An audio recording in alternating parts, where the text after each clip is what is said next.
Fired, bankrupt, and your mother-in-law drops dead in a bank vault. But the real secret wasn't about the money. It was about your wife's birth certificate. The fluorescent lights of the HR office hummed a soundtrack to my absolute soul-crushing defeat. Across the cheap laminate desk, Brenda, a woman whose perpetual cheeriness I always suspected was fueled by malice, tapped a perfectly manicured nail on the final termination letter. "It's a clean break, Mark," she chirped, her voice sounding suspiciously bright for someone delivering career death. "The restructuring. You know how it is. But look at the severance. Generous, really. You should be happy." Happy, right. I was being jettisoned from the only stable job I'd held for 8 years, the one that paid for the mortgage, the braces, the entire carefully constructed facade of my adult life. And the irony wasn't lost on me. I had to go home and tell Sarah, my wife, and then, inevitably, I had to call my mother-in-law, Carol. Carol. Carol was the architect of my life's daily structure, a woman whose opinion on my career choices was less of a suggestion and more of a binding legal document. She had approved this job when I took it, citing the 401k matching and the proximity to her favorite artisanal cheese shop. She would not take this news well. I drove home in a fog, the pink slip burning a hole in my briefcase. I rehearsed the lines. "It's a strategic pivot, Carol, an opportunity to redefine my professional narrative." Lies. All of it. When I finally walked through the door, Sarah met me with a look that froze the blood in my veins. She didn't need an explanation. She saw the briefcase clutched too tightly, the slight tremor in my hands. "Honey," she whispered, her eyes wide. I sat her down on the worn but familiar living room sofa. I laid out the facts, sterile and brutal, just like Brenda had. Sarah's reaction was exactly what I expected. Tears, fear, and a desperate need to fix things. "We'll figure it out," she insisted, squeezing my hand until my knuckles popped. "We have savings. We'll call the realtor tomorrow, maybe move somewhere smaller." "Wait," I said, pulling my hand away gently. "There's one call I have to make before we panic about mortgages. It's Carol." The thought of calling Carol was worse than the firing itself. Carol didn't handle bad news. She managed expectations. And usually, those expectations were set by her. I braced myself, took a deep, shaky breath, and dialed her number. She answered on the second ring, her voice crisp, like iced celery. "Mark, what a surprise. I was just about to text Sarah about tomorrow's dinner reservation. Is everything all right? You sound like you just ran a marathon." I swallowed hard. "Hi, Carol. No, everything's fine, actually. Better than fine, maybe. But I have some news about the job." I delivered the prepared speech, cutting the details short, emphasizing the severance package and the vague promise of new, exciting ventures. I waited for the explosion, the lecture on foresight, the passive-aggressive suggestion that I should have networked more effectively at the company Christmas party 2 years ago. Instead, there was silence, a long, echoing silence that made me wonder if the call had dropped. Then Carol spoke, and her voice was utterly devoid of its usual sharp edges. It was soft, almost wistful. "Oh, Mark," she sighed, "you poor thing. Being let go. It must be devastating." I blinked, confused by the empathy. "Well, yes, it's a shock, but Brenda said—" No, don't listen to Brenda," Carol interrupted, her tone gaining a strange sort of pity. "You should be happy, Mark, truly. Because let me tell you something, Mark. You're not the only one who's lost their job today." My stomach clenched. "What are you talking about, Carol? Did something happen at your bridge club?" "Worse, dear," she whispered, and for the first time I heard genuine fear beneath the veneer. "Mark, you need to brace yourself. I just got off the phone with the district manager from Allied Insurance. They announced massive company-wide layoffs this afternoon. And you know why I was calling Allied today, don't you?" I racked my brain. Why would Carol be calling Allied Insurance? She worked at Sterling and Hayes Financial. "No, Carol, why?" She took a sharp intake of breath, the sound crackling over the speaker. Because Allied Insurance is the parent company, Mark, and the news is worse than you can imagine. Allied is dissolving the entire regional management division. Every single person connected to that structure. Gone. My mind was reeling. But what does that have to do with you? It has everything to do with me, Mark, Carol said, her voice now brittle with suppressed panic. Because your mother-in-law, the one who manages half the Sterling and Hayes accounts and oversees the regional merger compliance, well, they needed someone to take the fall for the structural failure. The line went dead silent again, but this time the silence was filled with the sound of my own racing heart. Carol? I managed to choke out. What did they say to you? She finally spoke, and her voice was a broken thread. They told me, Mark, that I was redundant. They said my entire department was being outsourced by morning. They told me to be happy about my severance package, Mark, because at least I had one. I was still processing the fact that Carol, the immovable cornerstone of our extended family's perceived success, was also unemployed, likely for the same reasons I was. I don't understand, I stammered. You're Carol. You're indispensable. Apparently not, she said, a hysterical laugh bubbling up. But that's not the news that made me call you back, Mark. That's just the professional failure.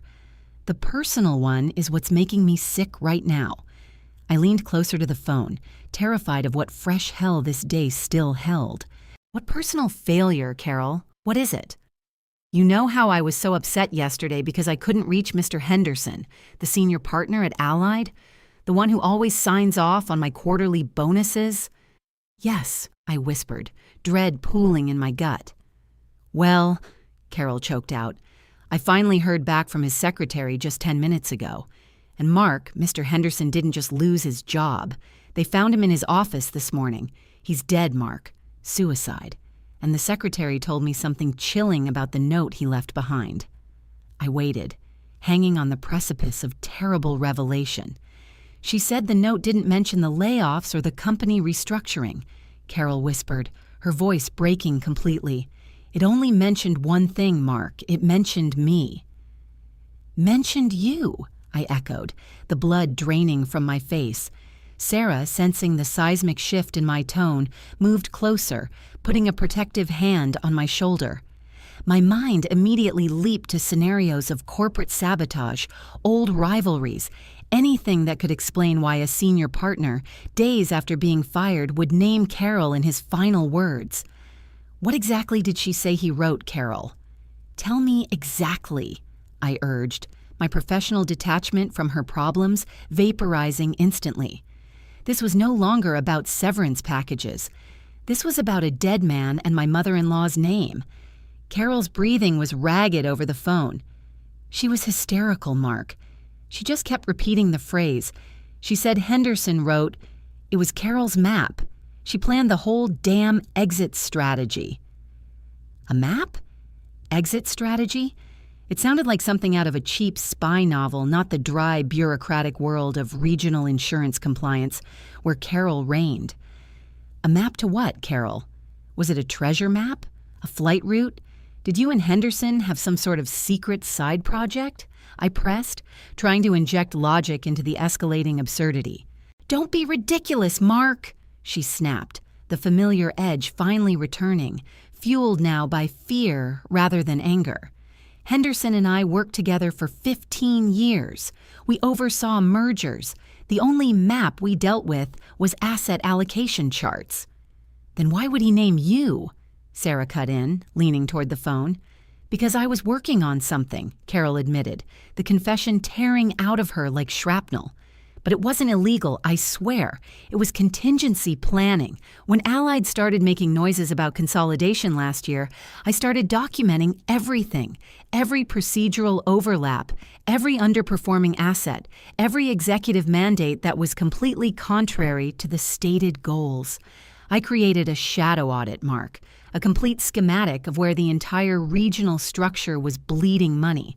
I called it the contingency map. It was insurance against them pulling the rug out from under us. You created an internal document detailing corporate mismanagement? I asked, aghast. Carol, that's whistleblowing territory, or industrial espionage, depending on how you look at it. It was my safety net, she cried. I kept the only physical copy hidden. I was going to use it as leverage if they tried to lowball me on my retirement package. I never, ever showed it to Henderson. Why would he mention my map if he was the one who failed? The situation was a Gordian knot of corporate betrayal. Henderson, the senior partner, kills himself, seemingly because Carol's secret audit, a document meant to protect her, somehow implicated him in the collapse. Okay, Carol, calm down, I said, trying to take charge. You need to tell Sarah and me exactly where this map is. If Henderson mentioned it, the authorities, or worse, whatever internal security team Allied has, will be looking for it. I haven't touched it since last month. It's in the safe deposit box at the First National branch downtown, she stated firmly. The one I share with your father. My heart sank again. My late father-in-law. That box hadn't been opened in 3 years, not since his passing. Carol, we need to get to that bank immediately. Now, before Henderson's suicide note starts making the rounds in internal memos. I can't, Mark, she wailed. I'm terrified to leave the house. What if they follow me? What if Henderson wasn't alone in this? What if the map details something far worse than just wasted assets? Sarah took the phone from me gently. Mom, listen to me. We're coming over right now. We'll drive you to the bank. We'll handle this. Just stay put, lock your doors, and don't talk to anyone else. We hung up, and the silence in our living room was thick with unspoken terror. Sarah immediately started pacing, running a hand through her hair. Mark, this is insane. My mother is now connected, through a suicide note, to a secret corporate document that might involve fraud or embezzlement, and she's too scared to retrieve it. We have to get it, I said, grabbing my keys. If that document implicates Henderson, it implicates Carol. If it's tied to a suicide investigation, the police will subpoena those bank records. We drove to Carol's pristine colonial house in a tense silence, the setting sun casting long, ominous shadows across the manicured lawns. When we arrived, Carol met us at the door, looking pale and brittle, clutching a heavy, old-fashioned house key. I'm ready, she whispered, slipping into the back seat behind me. But Mark, there's something else.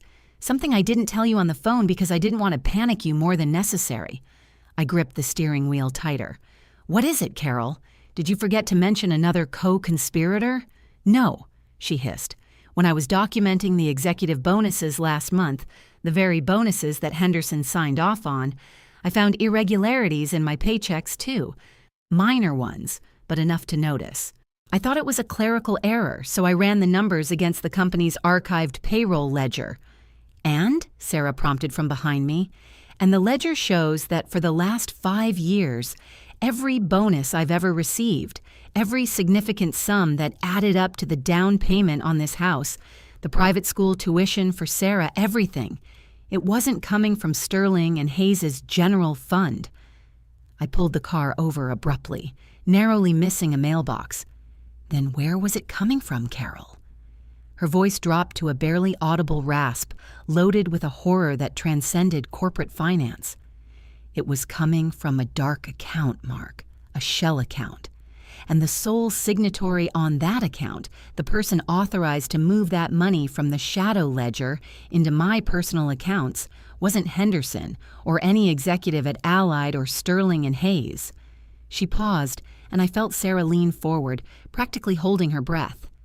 The signatory, Carol breathed, her eyes wide with a dawning, terrifying realization, was listed as my own husband, your father, Mark. He's been dead for 3 years, but his signature is on every illegal transfer that paid for my life.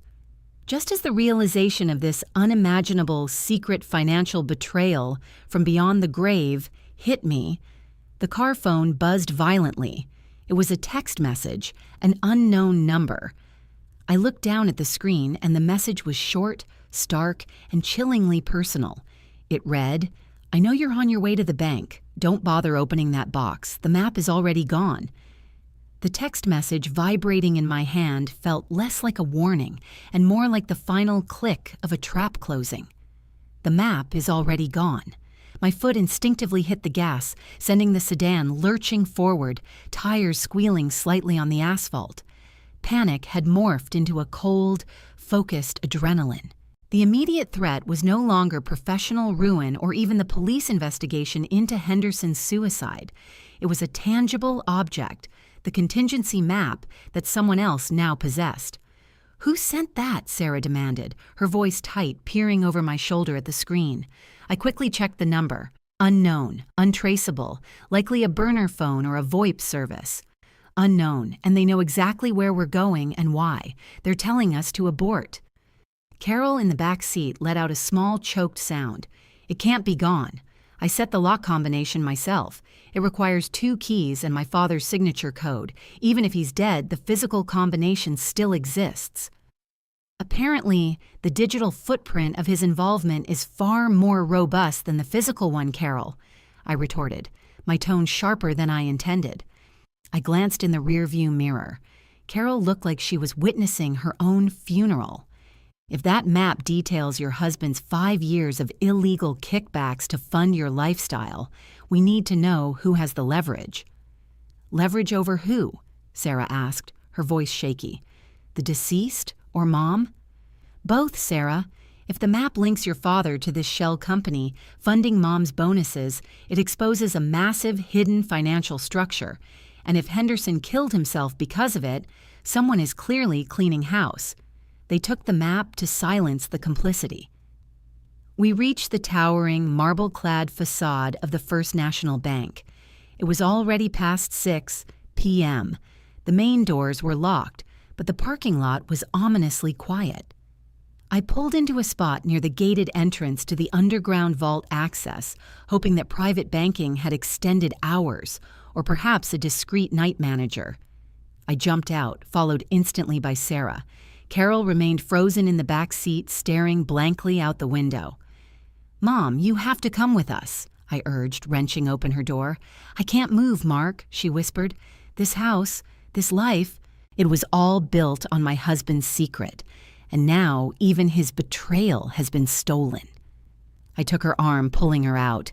She moved like a marionette with cut strings. We marched to the main entrance, pounding on the thick glass until a weary security guard, looking more annoyed than alarmed, buzzed us through the outer lock. "We have an emergency," I barked, showing him my frantic state rather than ID. "Safe deposit box, account 44B. We need access to the vault now." The guard, sensing genuine distress that went beyond a forgotten anniversary gift, nodded grimly and led us through the echoing marble lobby to the private vault wing, where the air immediately grew cold and sterile. "I need to verify with the manager," the guard insisted as we approached the heavy steel door of the vault anteroom. "There isn't time," Sarah pleaded. "The contents of that box are potentially evidence in a suicide investigation." As if on cue, a figure emerged from the dimly lit corridor leading to the manager's office. It was a man in a crisp, dark suit, too perfectly pressed for a mere bank employee. He wasn't the manager. He looked like security, but not the friendly kind. "Gentlemen," the suited man said smoothly, cutting off the guard before he could fetch the manager. His voice was calm, deep, and utterly devoid of warmth. "There's been a complication regarding Box 44B. I'm afraid the contents have already been retrieved." My blood turned to ice. "Retrieved? By whom?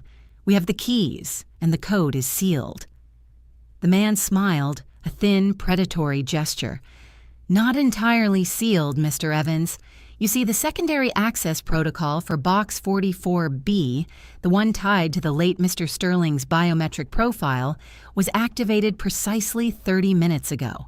A remote authorization was processed through the main branch headquarters." "Biometrics?" Carol gasped, stumbling against Sarah. "But Dad's hand is... he's buried." "Indeed," the man conceded, stepping closer. He moved with an unnerving fluidity. "Which leads us to the final piece of the puzzle you were missing, Mrs. Sterling. Your late husband was perhaps more meticulous about his financial exit strategy than he was about his actual exit."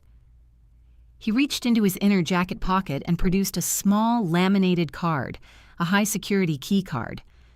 "We found this card tucked inside his dress shoe," the suited man continued, his eyes flicking calculatingly between Carol's terrified face and mine. "It's a master override for the auxiliary vault scanner. It appears Mr. Sterling wasn't just setting up secret retirement funds, he was setting up a fail-safe in case his partners found out what he was doing."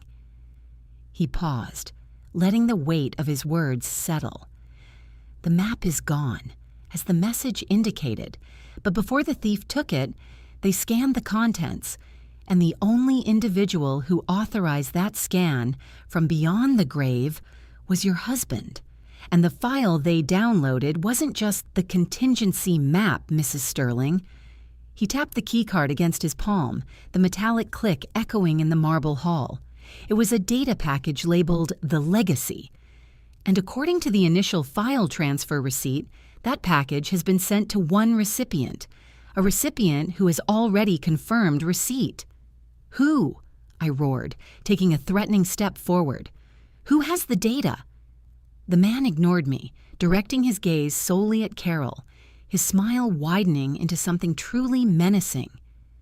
"The file was sent to the only person who needed to know everything your husband did to keep you comfortable for the last 5 years, Mrs. Sterling.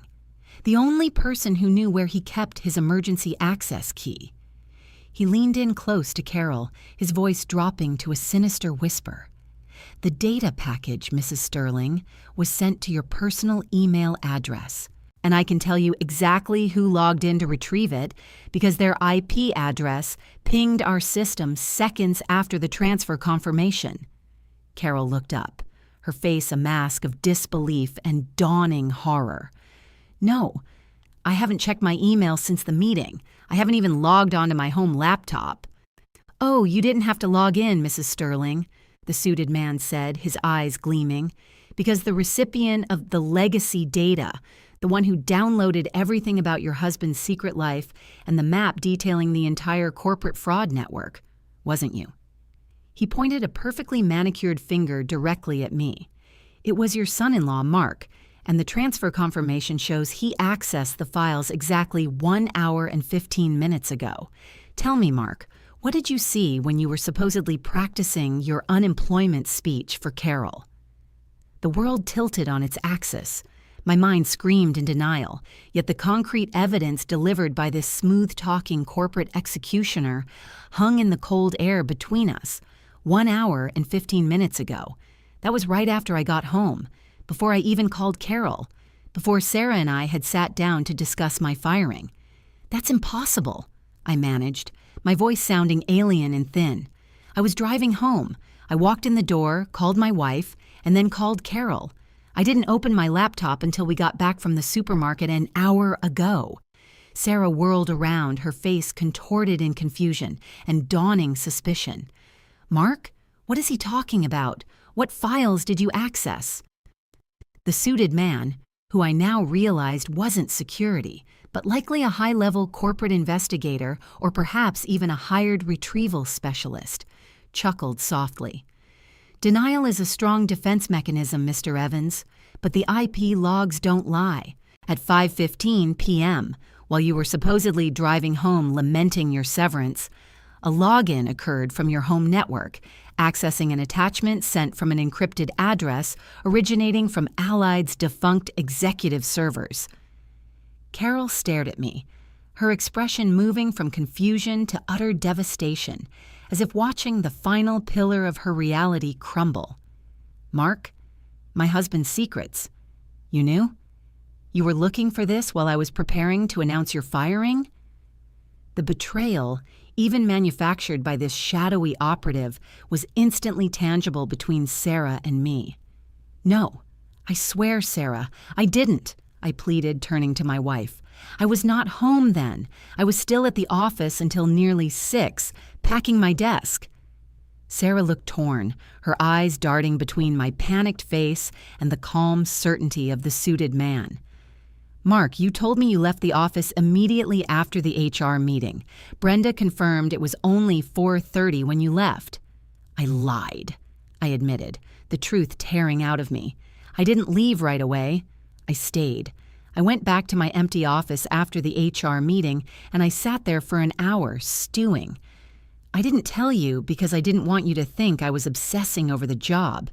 The suited man nodded slowly, satisfied. A perfectly reasonable cover story, Mr. Evans.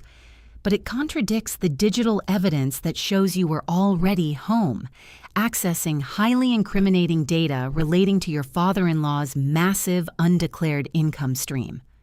But I wasn't home, I insisted, desperation mounting.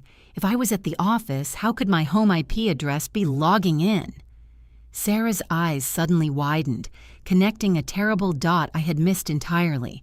She turned slowly, her gaze locking onto the still paralyzed Carol in the back seat.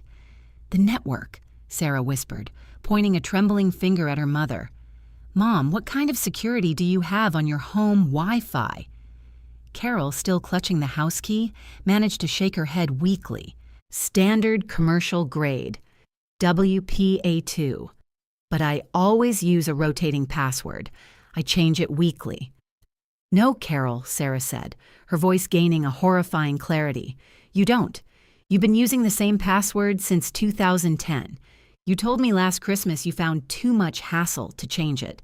Mark, you told me yesterday you were working on a new streaming setup for Mom's TV. You needed the Wi-Fi password." My mind flashed back to yesterday afternoon. I had helped Carol set up a new smart TV, a frustrating ordeal that involved me logging onto her router settings. I remembered typing the password into my phone to connect the new device. "My phone," I breathed, realizing the implication. If my phone was connected to her network yesterday and I left my laptop open at home. "It doesn't matter if you access the file, Mark," the suited man interrupted smoothly, stepping between me and the exit. "What matters is that your device received it before we could lock down the transmission. And given that the file pertains to the illegal enrichment of your wife's mother via your deceased father-in-law's illicit dealings, you are now the primary holder of the corporate smoking gun." He reached down and deftly snatched the heavy brass key from Carol's slack grip. "Now, since the map is gone, we have no need for this," he said, holding the key aloft. "But we do need to verify what you saw in the legacy package, Mr. Evans. And since you're clearly resourceful enough to have logged in remotely before you even told your wife you were fired." He took a step toward the vault door, inserting the key card and turning the brass key. The heavy steel mechanism groaned, unlocking with an industrial finality. "I'm afraid this little chat about your job termination is over," the investigator stated, pushing the vault door open just enough to reveal the inner chamber, a labyrinth of metal boxes. "We need to know if you saw the final addendum to your father-in-law's files, the one that details not just the financial fraud, but the reason he needed to start funding Carol's bonuses in the first place." He stepped inside the vault, turning back toward us, his expression now chillingly triumphant. "Because the last attachment in the legacy wasn't a ledger, Mr. Evans. It was a heavily encrypted video file, and the file name was The Truth About Sarah's Birth Certificate." The air in the vault anteroom crystallized. Sarah's birth certificate. The words hung there, an impossible accusation wrapped around the very foundation of my marriage. My wife, Sarah, stood frozen beside me, her face draining of color as if someone had physically leached the blood from her features. "What did you just say?" Sarah asked, her voice a dangerous, low vibration. It wasn't the fearful whisper of moments before, it was the focused rage of a woman realizing her entire history might be a carefully constructed lie, orchestrated by her dead father. The suited man, I still didn't know his name, but I knew he was the wolf guarding the financial graveyard, stepped fully into the vault, turning to face us, illuminated by the harsh emergency lights within. He wasn't interested in subtlety anymore. He wanted to watch the destruction. I said the final file was a video, dated 3 years ago, flagged by Mr. Sterling as his ultimate failsafe. It seems he spent a great deal of time covering up not just his corporate malfeasance, but something deeply personal regarding his daughter. He paused, letting the weight of the unspoken idea crush us. If you access that file, Mr. Evans, you already know why your father-in-law was so desperate to keep Carol funded through illicit means, and why he'd rather kill himself than let the truth surface. I looked at Sarah, searching her eyes for recognition, for denial, for anything that would ground me in reality. She wasn't looking at me. She was looking past me, at her mother. "Mom," Sarah choked out, her voice cracking, "is this true? The money? The bonuses? What is in that video?" Carol finally stirred, the shock of the vault confrontation snapping her out of her catatonia. She stared at the open vault, then at the suited man, then finally, brokenly, at her daughter. "The man in HR, Brenda," Carol mumbled, clutching Sarah's arm with surprising strength. "She told you to be happy about your firing, Mark, because she knew you were about to be fired anyway. But she also mentioned something else when she called me an hour after your call, Mark. She said Allied's cleanup team found Henderson's note, but they found something else, too. They found my husband's secret backup files on his home server, the ones he used to funnel the money to me." "What does that have to do with my birth certificate?" Sarah demanded, shaking her mother slightly. "The money," Carol whispered, tears finally streaming down her face. "The money wasn't just paying for our house. It was paying a monthly retainer to a private adoption agency in Arizona. Your father wasn't just covering up fraud. He was covering up the fact that he paid people to keep quiet about your real mother." The revelation hit me with the force of a physical blow. My wife, the woman I shared a life and a mortgage with, might not be Carol's biological daughter. "Stop it, Mom!" Sarah screamed, stepping back as if Carol were contagious. The investigator seized the moment of maximum chaos. He slammed the vault door shut with a deafening clang. "That's enough time for discovery, Mr. Evans. We retrieve the data, you retract your knowledge, and we all pretend this never happened. Or you keep that video and you unleash a biological and financial nightmare on your entire family, which will certainly invite the attention of every regulatory body we report to." He reached into his pocket again, but this time he pulled out a small, sleek data drive, not a phone.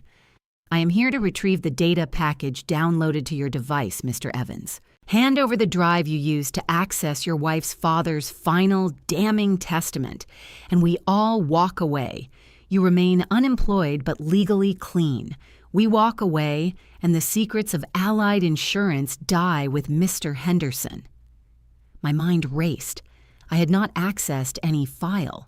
The investigator was bluffing, using the threat of the data to force a confession or a handover of a drive that didn't exist.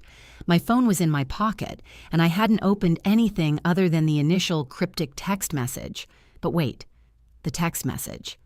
"You said the file was sent to my personal email," I stated, locking eyes with the investigator, "and that I logged in at 5:15 p.m. from my home network."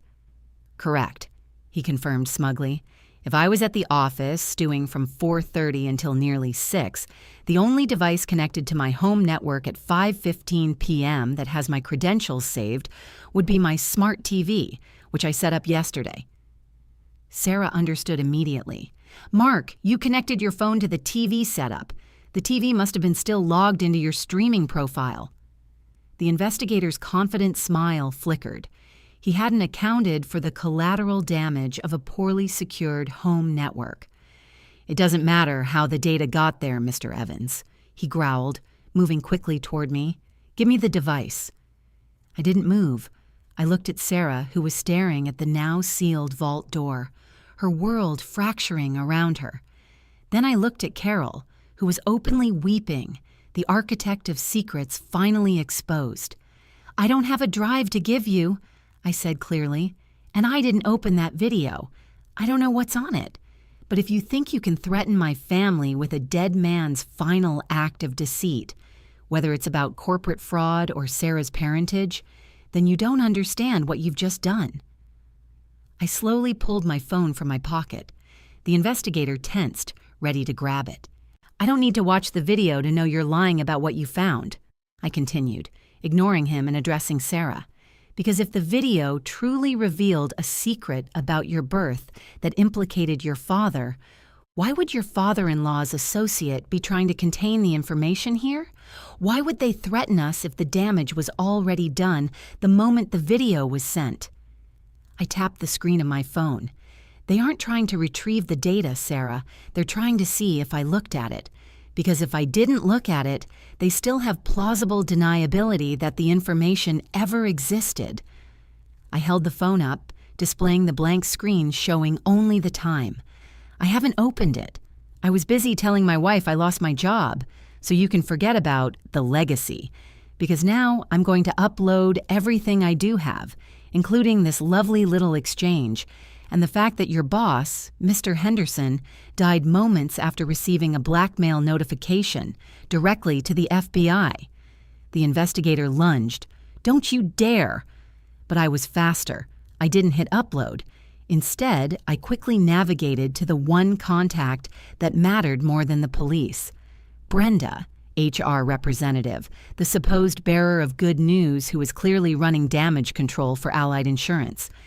Before the investigator could tackle me, I hit the call button and put the phone on speaker, holding it high so everyone could hear. "Brenda, it's Mark Evans. Listen very carefully. I've just been threatened in a bank vault by a man who claims my dead father-in-law left me a file detailing his massive corporate fraud and my wife's parentage. I'm about to broadcast this entire conversation, including the part where your colleague admits he's hunting for secret documents relating to Mr. Henderson's suicide. Are you still happy about my termination, Brenda?" The line clicked, and Brenda's voice, stripped of all its earlier artificial cheer, was suddenly raw and panicked. "Mark, stop! Don't do this. Henderson wasn't just covering fraud. He was covering up an industrial espionage plot tied to the merger. If you air this, the entire corporate structure collapses and we lose all executive immunity. Just tell me what you saw. What was in the final file? Was it the other company's acquisition blueprint? Tell me, Mark, because if you haven't seen it yet, I can still pull the plug on this cleaner before he—" Brenda's voice cut off abruptly, replaced by a terrifying, high-pitched electrical crackle. The phone in my hand went dead, the screen flashing violently before going completely black. The investigator stared at the useless device, his face now pale beneath his forced composure. "What was that?" I demanded, looking around wildly. "What happened to the line?" The investigator didn't answer. He was staring, not at me, but at Carol, who was now clutching her chest, gasping for air. Her eyes rolled back in her head, and she collapsed heavily onto the cold marble floor of the vault entrance, utterly silent. "Mom!" Sarah screamed, dropping to her knees beside her mother. The investigator didn't even look down. He glanced at the dead phone in my hand, a grim realization washing over his features. "You just did it, Evans. You didn't upload to the FBI. You just alerted the real players that you knew too much. That wasn't Brenda, who just spoke. That was the system auto-detecting a breach." He tossed the data drive containing the legacy carelessly onto the ground near Carol's motionless body. "Consider that evidence discarded. You may have won the battle for the narrative, Evans, but you just lost the war for your family. Because if that old woman dies, from shock or whatever you just triggered, the police won't be investigating corporate fraud anymore. They'll be investigating conspiracy to commit insurance fraud tied to a death in custody."